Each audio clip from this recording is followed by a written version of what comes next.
Oh, all right, guys. What's happening?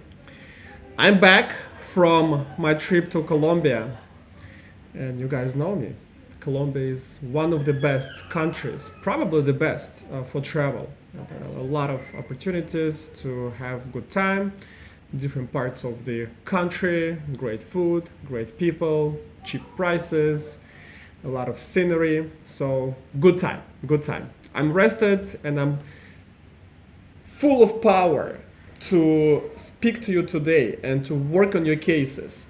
And today's topic, guys, is I believe, if not the most important in your life at this point, but very important. Okay, so if you're watching it online, or if you're gonna watch it, if you're watching it already when I finished, I do encourage you and I do want you to pay attention, to spend 30 minutes of your life to have a deep dive into Bitcoin world, into cryptocurrency world, and not only understand the immigration side of it, but also the essence of what Bitcoin is and why it is the future.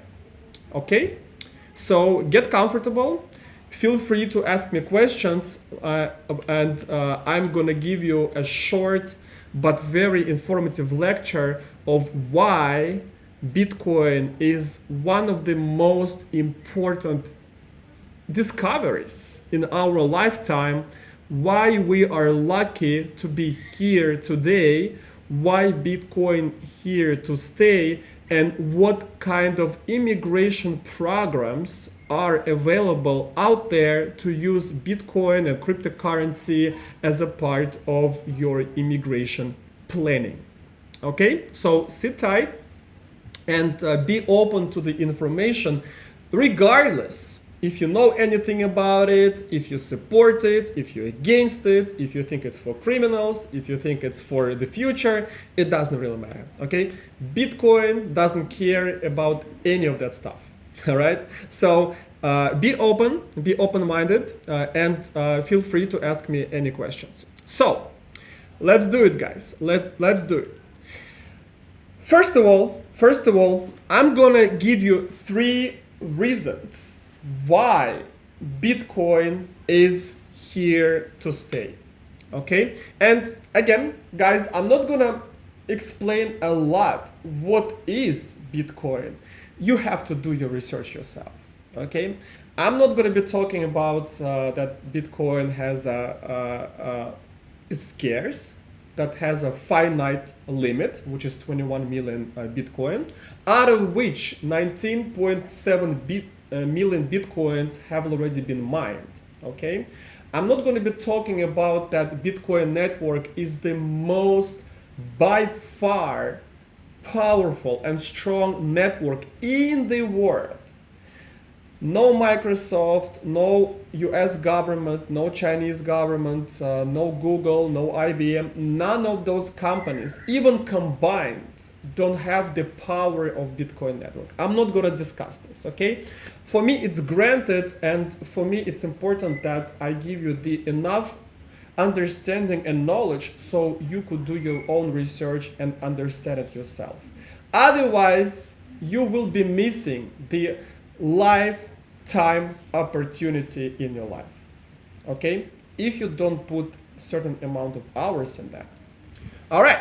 So, why Bitcoin is here to stay? The reason number 1.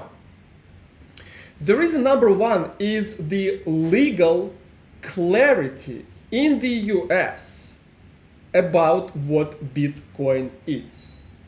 Okay? And this is the result of a long battle between the industry, between miners, Bitcoiners, people who support this industry, and the current legal structure in the US. As of January 11th, 2024, Bitcoin was deemed a commodity. Okay? What is commodity? for the purpose of this lecture, it's important to understand. So it's easier to explain by the way of example. Commodity is gold, oil, corn, wood, and everything else that's produced as a result of economic activity. Okay? So all those things are commodities. All right? So Bitcoin was also deemed a commodity. But guys, listen to this attentively. Bitcoin was deemed legally a true commodity. What is a true commodity? That's the commodity without an issuer. Okay? So Bitcoin is the only true commodity because no one's issuing it. It's the network that issues the Bitcoin. All right? So there is no factor of a human in Bitcoin. All right? That's called a true commodity. Basically, everything else, every other commodity is not true commodity. Okay? Those commodities are with the issuer. Why? Because if you want to grow more corn, you can start, the farmers can start doing that, planting more seeds, growing more corn, adding more fertilizer, growing more corn. If you need to dig more gold, you bring more machinery, you look for more mining sites, and you dig more gold. If you need to produce more apples, same thing, right? If you need to produce more wood, you start planting trees. Commodity, Bitcoin is the only true commodity without an issuer. Okay? So that's the legal clarity. There is no more argument whether Bitcoin is a security, is a stock, is a commodity, whatever, is it money. For the purpose of US legal structure, it's a pure commodity. That's the reason number one. Reason number two. You guys know, or you maybe heard, that Bitcoin is being mined by miners. The miners are the computers that are decentralized. They are across the world.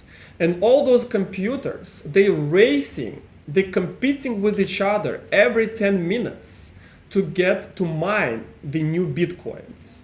Okay? As of today, every 10 minutes of your time, 3.125 Bitcoins come into the system.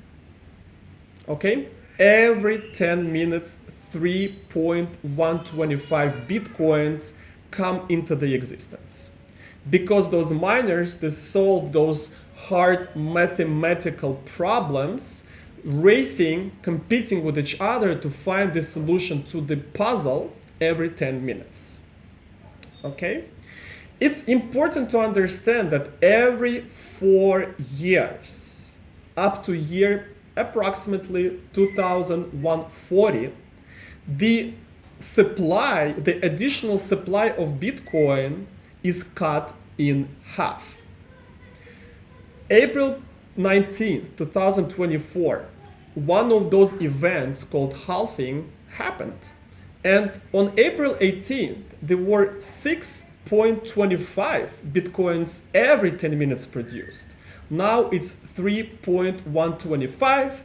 In 4 years, it's going to be 1.6. Then it's cut in half, in half, in half, in half, in half, in half, until the year 2140, when all 21 million Bitcoins were mined, and that's it. Then the miners are going to be supporting the transactions between the people. Okay? Why am I saying this in this second point? Because at this point, about 38% of all miners in the world are located in the US. Got it? So, see what they do, not what they say. Okay? So now we have legal clarity. Bitcoin is a true commodity. So it's protected by the law. Second, we have 38% of the power of the Bitcoin network located in the US. Okay? And this number is going to grow. It's not going to grow exponentially. It's still going to grow slowing down.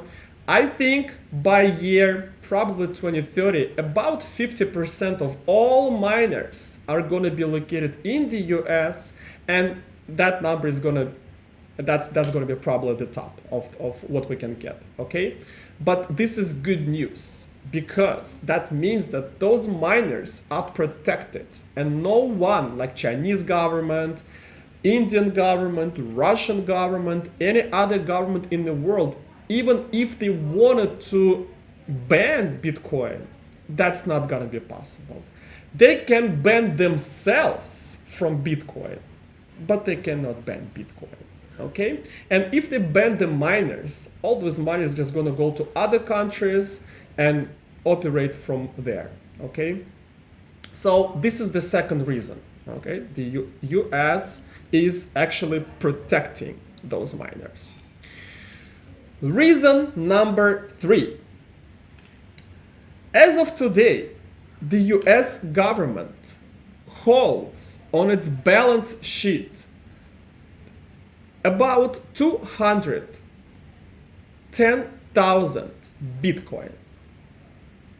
They don't sell them like the German government does. You guys heard last week, German government sold about 50,000 Bitcoin. I think that this is the second worst mistake in the lifetime of the German government.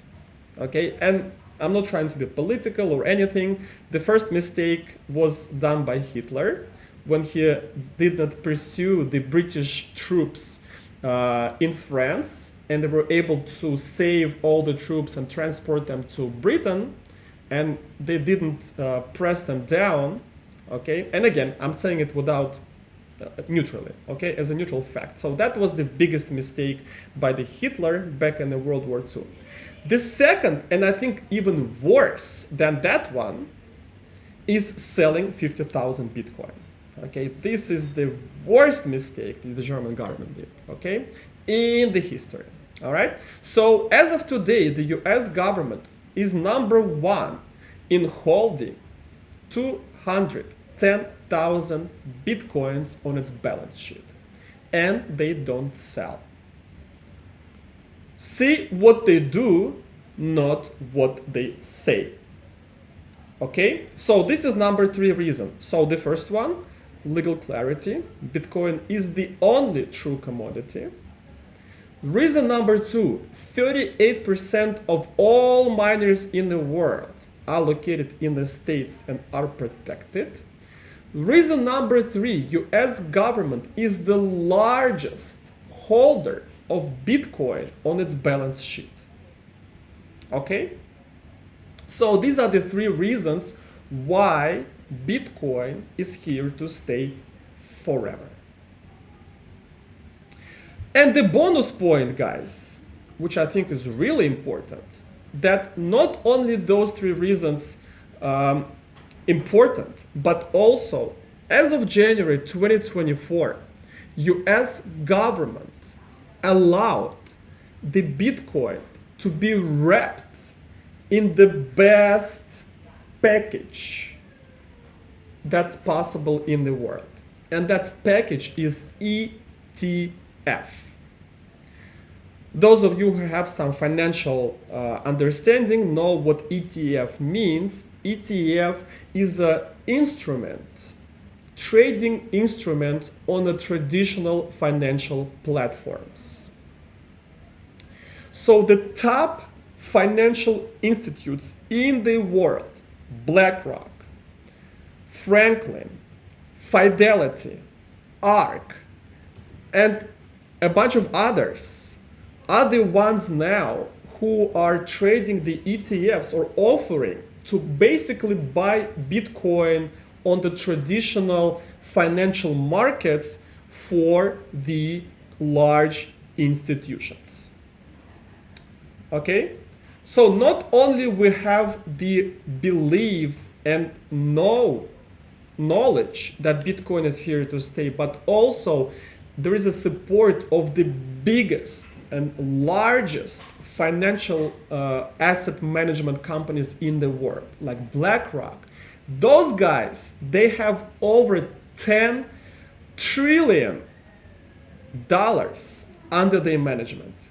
Guys, this is impossible to understand. $10 trillion under the management of one company, BlackRock. Fidelity has probably around $6-7 trillion. Franklin has a couple of $1 trillion. ARK has probably close to $1 trillion. And those asset management companies are always going to grow. So they're going to come more and more and more. Like Vanguard is not into this right now.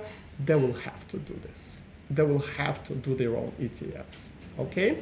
And let me tell you guys, on top of everything, those asset management companies, they buy Bitcoin not to make profit out of this, but to keep it forever. Okay? So what's happening right now? These large institutions are sucking all the available Bitcoin at these levels. And the level is $70,000 to $60,000 approximately. It's been happening for months. It will happen probably for another few months, and then it's gonna go. And when it goes, it's gonna melt faces. Okay, guys. I don't know, guys, if you've ever seen a face being melted on someone. You're gonna see this. You're gonna see this. And these guys, they're not gonna sell. All right? Why? You're like, Stanislav, why? If you make a lot of profit on an asset, it's reasonable at least to trim, to take some profit. It's not happening, guys. Because the money under the management are OG money, old money, the boomers' money. And those guys, they're not in the business of buying low and selling high. They're in the business buying an asset and sticking to it for years and years and years ahead. So those Bitcoins that are being absorbed right now by American ETFs, and we have Hong Kong ETFs, we have Canada ETFs, Brazilian ETFs, Australian ETFs, British ETFs, and many other countries who also sucking in all the Bitcoin from the system. Okay? And they're not going to sell. Of course, there's going to be some fluctuation, but the majority are not going to sell. And you tell me, guys, what's going to happen when there is a limited supply of something and all available supply is already bought?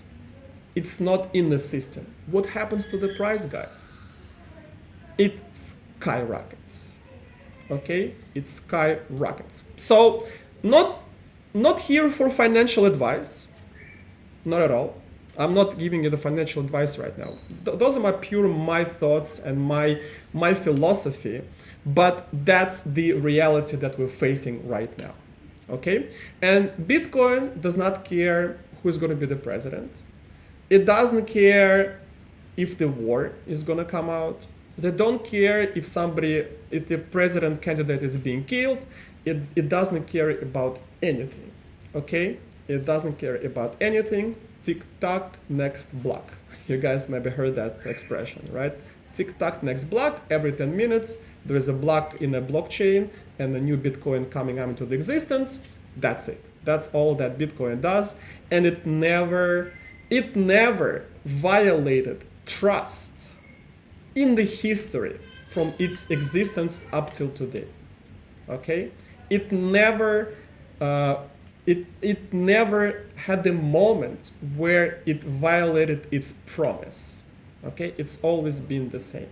So all these points, guys, for you to understand that if you are missing out on this opportunity right now, you might not have another opportunity like this. All right.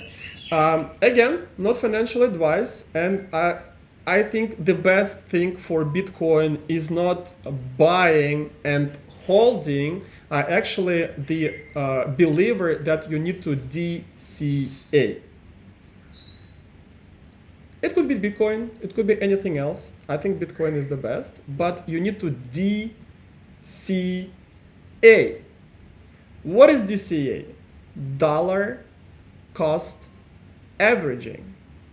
Okay? What does that mean? You're like, oh my God, that didn't explain anything. So DCA means that you set up a buy of Bitcoin on exchange for the same amount of money with the same timing of purchase. For example, each Monday, 11 in the morning, you purchase whatever. It could be $10 of Bitcoin, $50 worth of Bitcoin, 100, 500. I recommend 10% of your income a month. Let's say you make $2,000 a month. 10% out of $2,000 a month is $200. You split $200 in 4 buys, 4 weeks, okay? $50 first Monday of the month, $50 second Monday of the month, and so on. And you never stop. And you never stop. Regardless, how much is Bitcoin? What's going on in the world? Who is the president in the US? If another war happened, if somebody attacked someone, if something crazy happened, it does not matter. You just continue DCAing for 20, 30 years, it doesn't matter how long, until you get to your retirement. Okay? And it's almost mathematically guaranteed that if you do just that, you're gonna be in the top 1% of the people in the world. Okay, by comfort of your life at that time.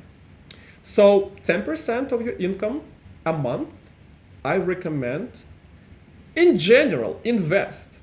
Okay, I believe that Bitcoin is the best instrument to invest and hold for a long time. Okay, to bring you the real results. All right. Okay, so this was the lecture about why Bitcoin is here to stay, why you need to participate in this huge industry, why you need to do this now or start doing this now, and why you don't have to pay attention to all the noise that you hear surrounding this industry. Okay? So if you guys do this, if at least one of you do this, and of course you'll be successful, most likely be successful at the end, this is a success for me. All right? So now, let's connect this industry, the Bitcoin and cryptocurrencies, okay? I believe Bitcoin is the best. You don't have to look at anything else. Solana, Ethereum, Dogecoin, God forbid, the AVAX, the Pepe coin. Guys, forget about those. If you don't want to lose money, don't do this crap. All right? Don't buy these Dogecoins. Don't buy these Pepe meme coins, this craziness that Lord knows who control those coins, and you're gonna get rug pulled. Okay? You guys know what rug pull is? And when you're staying on the rug and somebody pulling it and you pow, you smack the floor. So you're gonna get rug pulled financially, all right? So only Bitcoin, 10% of your income monthly, split by weeks, regardless of what's happening with your life, okay? If you got more income, let's say my example was 2,000, if you start making $2,500, so 2,500, so your contribution monthly should increase to $250, okay? And you have to build around that expense. You need to play your other expenses around that 10%. if you guys serious about your future and the future of your future generations. Okay? If you don't care about your retirement, if you don't care about the financial freedom of your kids, you don't need to do none of those. But if you are, you at least have to invest in other assets. S&P, NASDAQ, gold, whatever. You gotta do something. But like I said, in my humble opinion, Bitcoin is gonna do the trick for you. Okay? It doesn't matter how much it is. It doesn't matter what's going on. You need to start doing this. All right? Okay. Let's go by your questions first, guys. And then I'll leave 10-15 minutes to attach the Bitcoin and cryptocurrency subject to the possible immigration visas. Okay? I would be honest with you, that's not the main message from me to you. My main message I already delivered, that Bitcoin is number one. It's undeniably the best performing assets for the history of the world. Bitcoin is the best asset for a minute. Bitcoin is the best asset for an hour. Bitcoin is the best asset for a month. Bitcoin is the best asset for 6 months, for the year, for 5 years, for 10 years, for 15 years. It's the best asset ever created, discovered by the human beings. And it's not controlled by human beings. Guys, if that does not pursue you, if that does not click something in you, and everything else that I said, that it has the legal clarity, that it has the mining power in the US, that I don't know what you guys do with your life, okay? I don't know what you do, but you need to do more research. You need to do more research. There's a lot behind it, okay? So let's see what your questions are. Dania, hi, thank you for this topic. Wanted to talk about entrepreneur parole requirements, and can it be adjustment of status on B1, B2? I read it on this site. It has very subjective requirement. Please, can you explain? Yes, Dania, I don't believe that you can adjust your status to, first of all, adjustment of status is when you switch from non-immigrant to immigrant status. Okay, a parole is a parole. It's not a status. Okay, so you cannot neither adjust nor change your whatever status to the parole. You can only enter the U.S. with the parole. Okay, so which means you need to get an approval first, and then with that paper cross the border with the U.S. and that's how you're gonna get paroled. Second question is that my friend from Pakistan is on J1 visa. He wants to do the adjustment to again, AOS is not the proper term. The proper term, change of status. Adjustment would be if he would want to switch from J1 to EB1A, for example. That would be adjustment. From J1, which is non-immigrant, to O1, which is also non-immigrant status. It's a change of status, COS. But again, there's a play of words. To stay in the US, but they say he has to spend 2 years requirement cannot be waived. Absolutely. Look, I'm not very savvy with the J1 visa and that 2-year requirement. We just don't do those visas. Although I was on J1 visa when I came to the States, okay? But I wasn't an attorney then. I didn't know what's happening. Right now we focus on other visas. So I do believe, Dania, that that 2-year waiver applies only to immigrant visas. I'm pretty sure that's what's going on. Don't quote me on that, but I think that's what's happening. And I would go to the attorney who does that and ask him all those questions. That would be the best for your friend. Dexpo says, love that pocket square.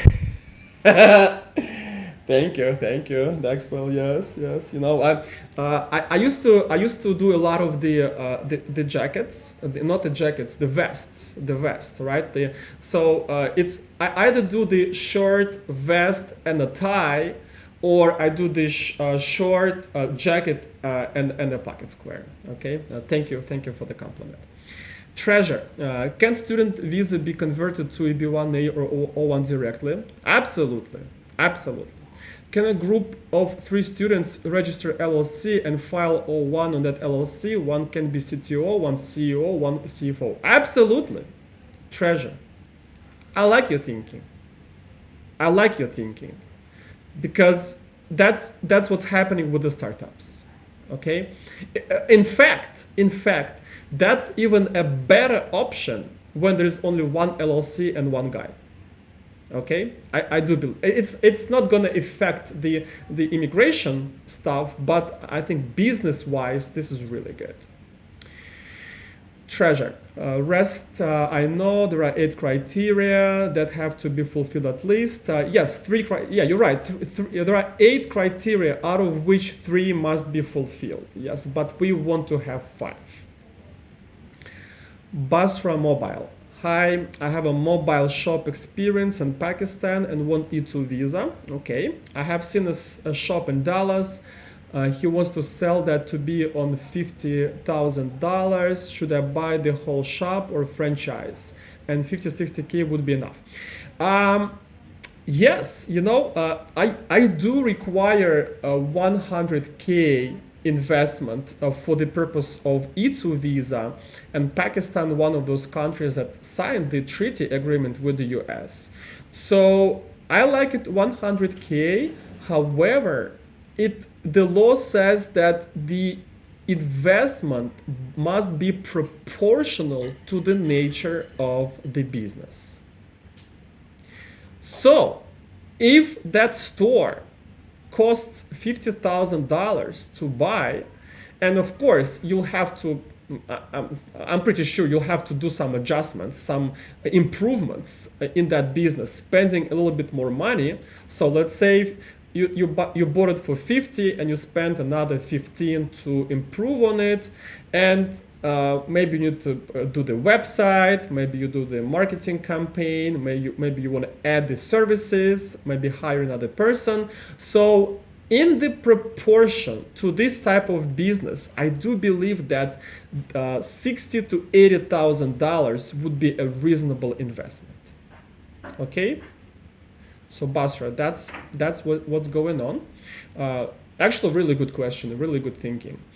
And for EB5, what's the lowest investment that's required? I heard that is a green card visa with $450,000 as well.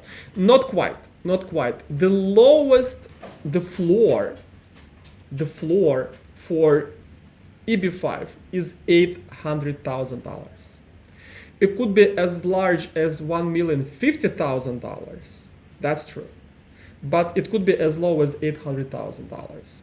So 400 is not going to be enough. And guys, don't forget that you can get a free evaluation for the visas that I specialize at, the talent visas. I dropped you the link, EB101. Also, you can always contact me or my team through the phone number. I dropped you the link in the chat as well. Same with EB5. Basra, maybe you want to fill out the EB5 visa as well, so I could take a look at what's going on. 3PL Hype.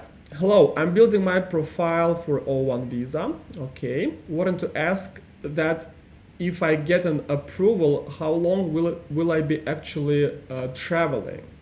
Applying from India, because I heard first you file 129, then 485 for the visa. Okay, there's a lot of mixed up here. A lot of things mixing up. So first question is how long the O1 visa is good for, and I'm rephrasing, okay?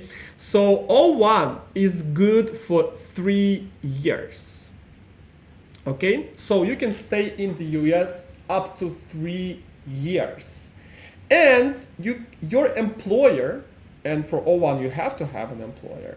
It could be your own company, it could be a different company, but your employer may extend your stay by a year indefinitely.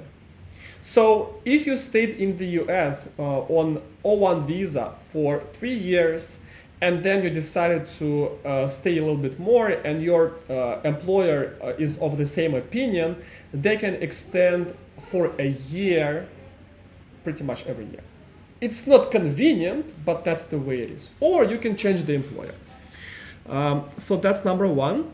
Second, concerning filing, yes, 3PL hype. You first need to file Form I-129 with O supplement with it.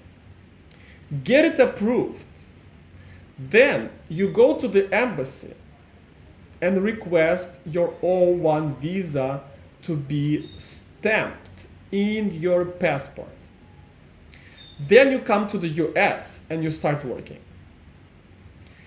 Nowhere in this process you have to file Form I-485, because 485 is adjustment of status to the immigrant status. And O1 is a non-immigrant visa. Which means that the only time you would file 485 after you filed I-129, which was approved, is that you first need to get I-140 approved. Okay? And I-140 is EB1, EB2, EB3, EB4, and I-526 for EB5. Only if you have other immigrant visa approved, you can go for 485 to request getting the green card within the US without the need of going to the embassy. Okay? So there must be no confusion. If you are in the US filing I-129, that form in itself may serve as a change of status. Okay? So you don't need to file anything else. Unless you have a family, a wife and kids, or a husband and kids, then you have to file 539 for your family. Okay? And 539A. So that's the only time. Okay, Basra Mobile. Loved your lecture on crypto, but I'm from mobile retail industry and I want to come in Bitcoin. Which visa will I have to go with? And will I be a miner to get a visa? So Basra, this is a really good question. So to be part of this industry, of this asset, you don't have to come to the US, okay? You don't have to be in a specific country. You can do this from anywhere in the world, okay? Anywhere in the world, as long as you have internet, okay? You could be the one who purchases asset, the Bitcoin, and that doesn't requires only registering on the crypto exchange, okay? You could be a miner. You could be, I don't know, a priest spreading the gospel about Bitcoin. It doesn't matter. When we speak about Bitcoin and cryptocurrency as a part of your immigration planning, that's mostly in the form of either using it as a proof and a source of your funds for the purpose of E2 and EB5. That's number one. And number two, if you are, let's say, a crypto analyst, or you blockchain specialist, or you cybersecurity specialist, or you want to bring your expertise and develop some Bitcoin related projects in the US, that's when you start thinking about O1, EB1A, and EB2 and IW. Okay, you can start your mining business on E2 No problem. I had cases like this. When clients started demining in the US and they invested above $100,000 into this and they got approved, no problem, no problem. But I do believe that to mine Bitcoin, you have to have a lot of expertise in that or have someone who's going to help you. Okay, maybe a partner or some consulting companies, because this is a very complex system. 3PL hype. For the O1, will it renew for another 3 years after it expires the first time and will always renew for 3 years? Okay, I think I already answered that question, right? So it's 3 years initially and 1 additional year indefinitely unless you change your employer. Okay, because if you change your employer, then it's going to be new petition and a new 3 years. Okay, so that's how it works. And when the employer, my company, renews it for every year, will I have to go back to country for the sticker if I want to travel? Yes, absolutely. So it's important to understand the difference between visa and status. Okay, visa and status. So visa is the, like you said, sticker, okay, in your passport. And that allows you to cross the border with the US. The status is how long you can stay in the US and what exactly you can do or you cannot do. All right? So of course, your visa could be for 1 year and your status could be for 3 years. So you enter the US within the year that's allowed in the visa and you allowed to stay for 3 years in that status. And that year you can travel back and forth, all right?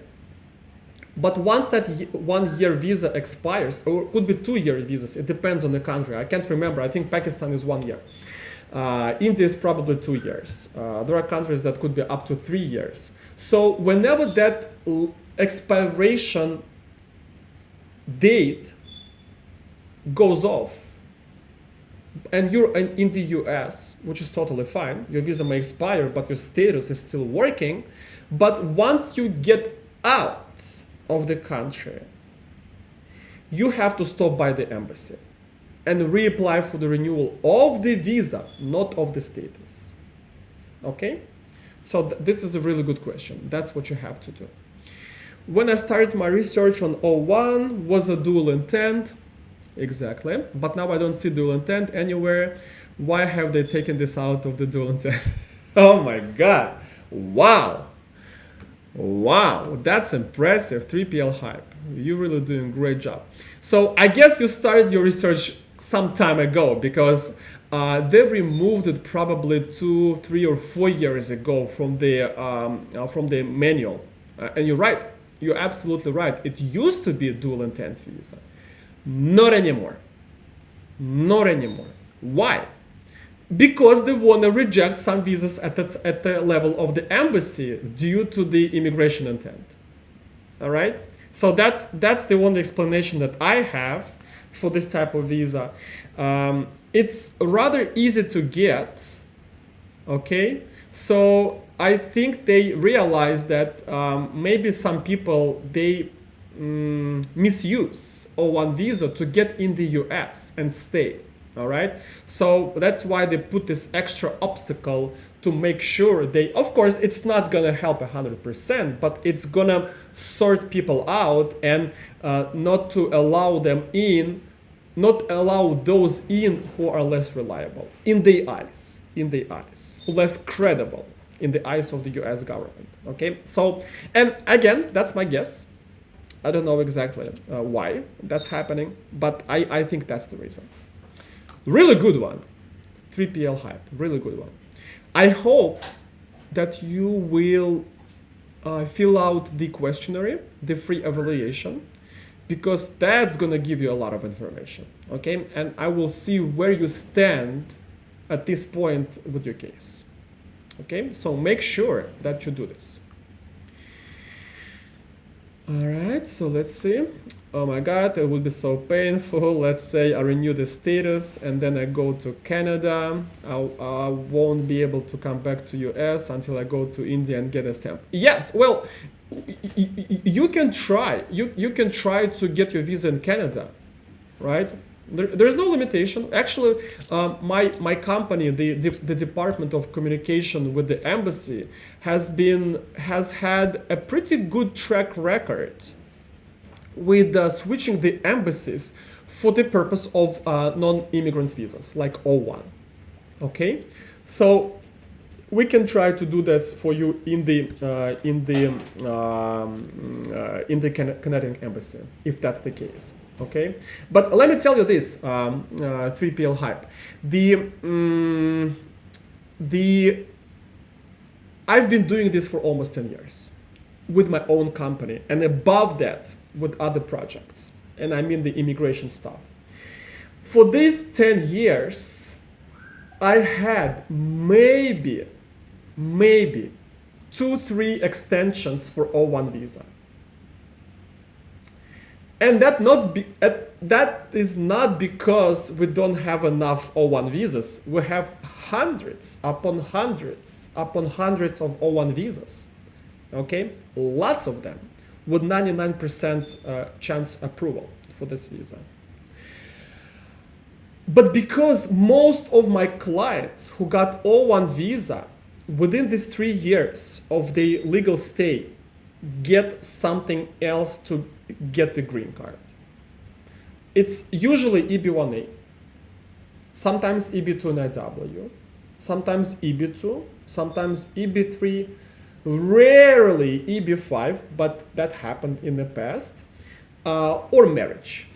Okay, I don't do marriages. I'm always happy when my client finds love in the US, especially if that love with American passport. So I'm always for the love. The love will save the world alongside with Bitcoin, but those are the most popular. So, and this is empirical data. Okay, so I would think that something like this would happen to you.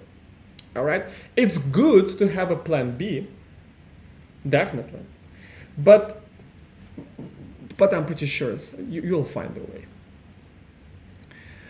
Okay, yes, please do. Yes, thank you for the subscribe. I always appreciate your time, guys, and I appreciate you coming to my streams and your comments, your feedback. Really important for me, because I want to know I don't do this in vain. Okay, I want to know that I don't waste my time, because time is the most precious commodity in our time, even more precious than Bitcoin. All right, so I want to make sure I bring you value. So thank you for your comments, thank you for your good words. Free evaluation.